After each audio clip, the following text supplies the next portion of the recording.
మా మనవళ్ళకు ఎంతో ఇష్టమైన అనపకాయ మళ్ళీ అలసందల మిక్సరు ఈరోజు చేశాను.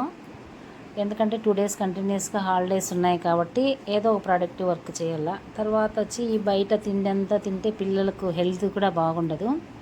అందుకే ఇంట్లోనే కొంచెం కష్టపడి చేసేస్తే అయిపోతుంది. సో మిక్సర్ దీనిని బాగా ఒలిసి సింపుల్ చేయటం కూడా, ఉప్పు కారం మాత్రమే కలపడము. ఎలాగంటే ఫస్ట్ అవన్నీ ఒలిచి క్లీన్గా ఆయిల్లో వేసుకొని, ఆయిల్లో ఒక సుమారుగా వేగిన తర్వాత వాటిని నీట్గా తీసి ఆయిల్ అంతా ఒడిచిపోయిన తర్వాత ఒక గిన్నెలో వేసేస్తే ఆయిల్ అంతా కిందికి వెళ్ళిపోతుంది. దాని మీద కొంచెం ఉప్పు కారం చల్లేసేది. తర్వాత టేస్టీగా కొంచెం కరివేపాకు ఇవన్నీ వేసుకోవచ్చు. చూడండి, ఇవన్నీ పొద్దున్న నుంచి కూర్చొని నీట్గా ఒలిచి, తర్వాత ఒలిచిన వాటినన్నింటినీ ఒక క్లాత్ పైన ఎండబెట్టేసి ఆరిన తర్వాత మిక్సర్ తయారు చేసినాము. పిల్లలైతే హ్యాపీగా తింటారు, మంచి హెల్తీగా కూడా ఉంటుంది.